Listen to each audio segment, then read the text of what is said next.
So the first question that comes to our mind is, what exactly is induction?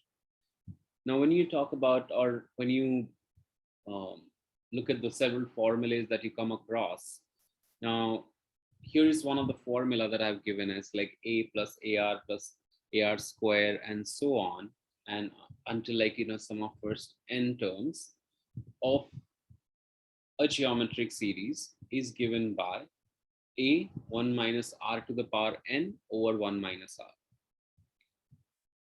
Now, induction is a process which I can compare with the domino effect. That if your first domino, like for example, there are like many dominoes are standing in a particular queue, and then this is the last one. So if you push the first one, and if they all fell, assuming that they all fell and the last one also fell, then you can assume that in between all the dominoes fell. So induction is actually a process by which you prove or verify certain specific formulas. Now, here is the first example. I'm going to take down the steps, or I'm going to make use of or explain the steps that you have to do here in order to prove a particular induction that IB approves. Now, any induction needs to be verified. First, you have to verify with certain number, like you have to verify for n equals to 1. Then second step is you have to assume that n equals to k is true. Assume n equals to k is true. So this is called assumption steps, that this series is true for sum of first k terms.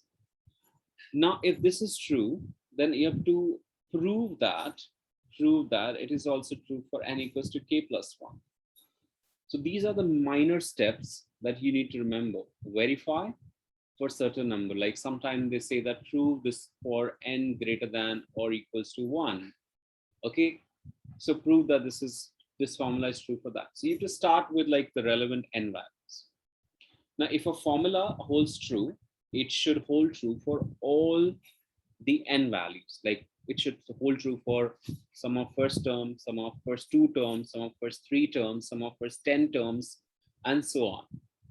If there is any ambiguity, or if there is any generalization issue, then it won't be working, and you can't take that as a general formula, or you state that as an outlier that okay, these values are not verifying or not valid when you are using this formula. So let's just understand the first thing is that how do I verify that it is true for n equals to 1? Now, important thing is understand that this is the sum of the first n terms. Now, when you say sum of the first n terms, like remember that you're proving a series. Like if I say n as 1, it means sum of first term. So if you look at the left hand side, I'm going to just change the color. So if I take the, let's say, left hand side, so the left hand side is basically a. Sum of first term is a itself, and here if I plug n as 1 on the right hand side, I get a 1 minus r to the power 1 upon 1 minus r, and this strikes out and you get the answer as a, which is equals to LHS. Now, so since this formula holds true for n equals to 1, okay, you can take n equals to 2 also, you can take n equals to 3 also, you can take n equals to 4. So when I take n equals to 2, let us say if I have to verify for n equals to 2. So if I do that, when I verify for n equals to 2, any one you need to do, either for 1 or 2. So if I take n as 2 in the beginning, my left hand side is actually a plus ar. My left hand side is a plus ar, that's sum of first 2 terms. And my right hand side, you'll notice that it is a 1 minus r square upon 1 minus r. And if you factor this out, and if you simplify this, basically it'll become a 1 minus r, 1 plus r over 1 minus r. So 1 minus r get cancelled, and you get, as a result, you get is a 1 plus r. So you're getting a 1 plus r. Now you can clearly see that it is true for n equals to 2 also. Now, since your formula is true for n equals to 1, n equals to 2, now we will assume that, let's say, this formula holds true for sum of first k integers also, sum of first k terms. So when I understand that it holds true for first n equals to k terms, it means that if I write down a, let's say this is a plus ar plus ar square. So you just don't need to do anything.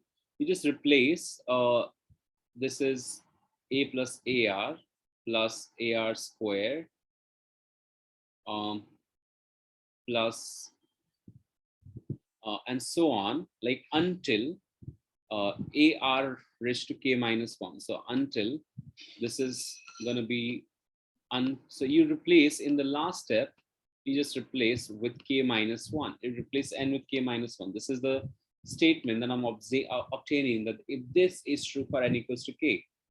So this equals to, basically, if this holds true, this should be equals to, the formula should be equals to a, this should be equals to a 1 minus r to the power k, 1 minus r to the power k, 1 minus r to the power k over 1 minus k. So this is the formula that I have got from the statement. So I'm just replacing n with k here. So here it was n, here it was n. I'm just replacing that. So logically speaking, when you're finding out or proving for n equals to k, I mean, assuming for n equals to k, in that step, you just need to replace n equals to k. Now comes our final step, is to prove that it is true for n equals to k plus 1. Now, this is the main vital step that you need to remember.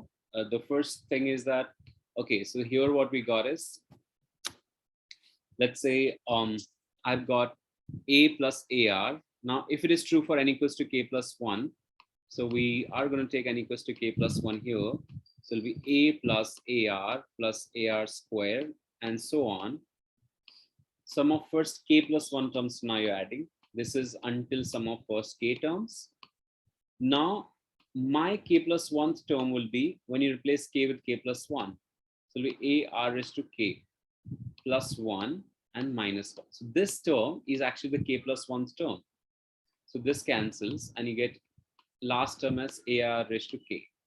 And if this formula holds true, my right hand side I should get as a, this is to prove a 1 minus r raised to k plus 1 over 1 minus r. So this is what I should get. This is what I need to prove. So now I'm just going to take one of the side. I'm going to just take, let's say, left hand side only. So if I take left hand side, I know that until here, my sum that I have got is basically this. Until here, the sum is this part. So I'm going to just put out here. And so this becomes a 1 minus r to the power k over 1 minus r plus a r to the power k. This is the sum of first k terms is this part, and then this is the sum of, this is the k plus 1th term. So now by doing so, what we get is, if I simplify this and take LCM, I get a open the bracket, so a minus ar raised to k plus, if you take LCM of these, like if you multiply and divide by 1 minus r, you get a r raised to k minus a r raised to k plus 1 upon 1 minus r. So you just multiply this with this, will become r raised to k plus 1. This and this get cancelled, and if you take a common, you get 1 minus r raised to k plus 1 over 1 minus r, which we wanted to prove. So this is what I wanted to prove, that this is my answer. This was the proof that was expected, and this is what you're getting. So if I could prove that an expression is true for n equals to a particular number, it is true for n equals to k, it is true for n equals to k plus 1, hence it is true for n equals to k plus, and it is true for all the n as positive integer. When n is positive integer, this formula holds true. So you got to write down one final answer that carries 1 mark, as this formula holds true for n equals to 1, n equals to 2, n equals to k, n equals to k plus 1. Hence, this will be true for all positive integers. So this is the basic explanation for the induction process.